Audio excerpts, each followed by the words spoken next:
ഞങ്ങൾ ഹായ് കൂട്ടുകാരെ, നമ്മൾ വിഷു വിശേഷങ്ങൾ പറയാനാണ് ഈ വീഡിയോ ചെയ്തത്. നമ്മൾ പിന്നെ വിഷുവായെന്ന് നമ്മൾക്ക് ഈ വർഷം വിഷു ഒന്നും ഉണ്ടായിരുന്നില്ല. അപ്പോൾ നമ്മൾ ഇവിടെ നമ്പ്യാർത്തരം കോവിൽ എന്ന് പറയുന്ന ഒരു ശിവക്ഷേത്രത്തിലേക്ക് തൊഴാൻ വന്നിരിക്കുകയാണ് രാവിലെ തന്നെ. അപ്പോൾ രാവിലെ അല്ല, കുറച്ച് വൈകി, ഒരു 12:30 അങ്ങനെയല്ല, 12:30 1 മണിയുടെ അടുത്തായി. അപ്പോൾ നമ്മൾ പിന്നെ ഭക്ഷണം കഴിക്കാമെന്നെല്ലാം പറഞ്ഞിട്ട് വന്നതാണ് അമ്പലത്തിലേക്ക്. പക്ഷേ ഭക്ഷണം കഴിക്കാൻ വേണ്ടി നോക്കുമ്പോഴേക്കും വിഷു ആയത് കാരണം കുറച്ച് പേരെ ഉണ്ടാവുമെന്ന് വിചാരിച്ച് അവർ ഭക്ഷണം വളരെ കുറച്ച് മാത്രമേ ഉണ്ടാക്കിയിരുന്നുള്ളൂ. അതുകൊണ്ട് നമ്മൾക്ക് ഭക്ഷണം കിട്ടിയില്ല. പിന്നെ ഒരു സങ്കടം തോന്നി. ഭഗവാന്റെ പ്രസാദമല്ലേ എന്ന് കരുതി ആഗ്രഹിച്ച് വന്നിട്ട് ഭക്ഷണം കിട്ടാതിരിക്കുമ്പോൾ ഒരു സങ്കടം തോന്നി. പിന്നെ അങ്ങനെയൊക്കെ ആയിരുന്നു. അപ്പോൾ വന്നത് ഞാനും പിന്നെ എൻ്റെ അച്ഛൻ്റെ പെങ്ങളും മകനും അച്ഛനൊക്കെ കൂടിയാണ് വന്നത്. അമ്മയും ഉണ്ടായിരുന്നു. അപ്പോൾ എല്ലാവരും കൂടെ വന്നു, തൊഴുതു.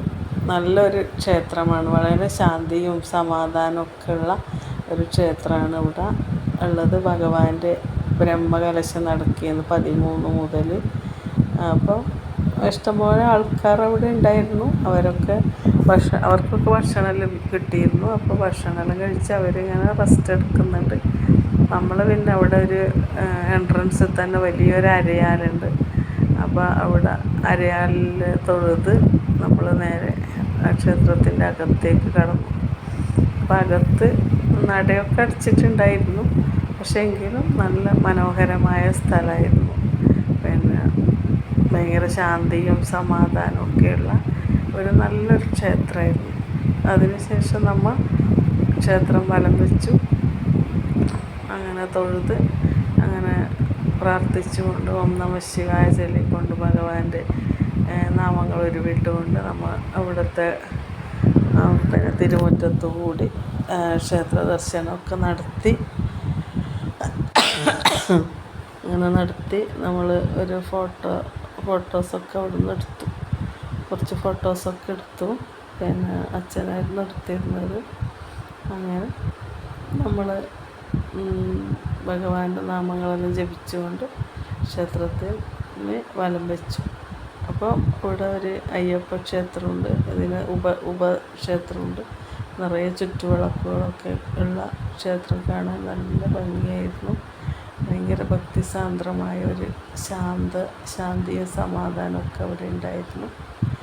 അപ്പോൾ നേരെ അയ്യപ്പൻ്റെ ഉപക്ഷേത്രമായ ഉപദേവതയായിട്ടാണ് ശാസ്താവുള്ളത്. അവിടെ തൊഴുതു വലം വെച്ച് ഭസ്മമൊക്കെ ഇട്ടു. എന്നിട്ട് നമ്മൾ ക്ഷേത്രത്തിൽ വലം വെച്ചു. അപ്പോൾ ശരിക്കും പറഞ്ഞാൽ ഇങ്ങനെ സ്വർണ്ണത്തിൽ പൊതിഞ്ഞ ഇങ്ങനെ ചെമ്പടിച്ച് ഭയങ്കര മനോഹരമാക്കിയ ഒരു ഉപദേവാലയമായിരുന്നു അയ്യപ്പൻ്റെ അമ്പലം. നല്ലവണ്ണം പ്രാർത്ഥിച്ച് നമ്മൾ പിന്നെ നേരെ ക്ഷേത്രം വലം വെച്ചു. വലം വയ്ക്കുമ്പോൾ അവിടെ വലിയ ആൾക്കാരൊന്നും ഉണ്ടായിരുന്നില്ല. വളരെ കുറച്ചല്ല, എന്നാലും കുറേ പേരുണ്ടായിരുന്നു. അപ്പോൾ അങ്ങനെ നമ്മൾ തൊഴുത് പ്രാർത്ഥിച്ചു. അപ്പോൾ രാവിലെ ഒന്നും ക്ഷേത്ര ദർശനം നടത്താൻ സാധിച്ചിരുന്നില്ല. വീട്ടിൽ കുറേ ജോലികളും ഒക്കെ ഉള്ളതുകൊണ്ട് നമ്മൾ തിരുനടയിൽ വന്നു. തിരുനടയും ചെമ്പടിച്ചിട്ടുണ്ടായിരുന്നു.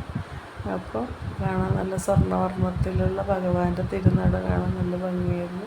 പിന്നെ ഇവിടെ ഒരു കുമ്പളങ്ങിയും ഭണ്ണാരവും വലിയ ആൽവിളക്കുകളൊക്കെ ഉണ്ടായിരുന്നതൊക്കെ അവിടുത്തെ ക്ഷേത്ര ചൈതന്യം വർദ്ധിപ്പിക്കുന്നതായിരുന്നു. അങ്ങനെ ഭഗവാനെയും ദേവിയൊക്കെ പ്രാർത്ഥിച്ചുകൊണ്ട് നമ്മൾ തിരിച്ച് നമ്മളിങ്ങനെ ഭക്ഷണം എന്നിട്ട് അവിടെ ഇന്നത്തെ ഗ്രൗണ്ടിലൂടെ നടക്കുമ്പോൾ കാലൊക്കെ ഇങ്ങനെ പുള്ളി കപ്പളം വരുന്ന പോലെ ഉണ്ടായിരുന്നു.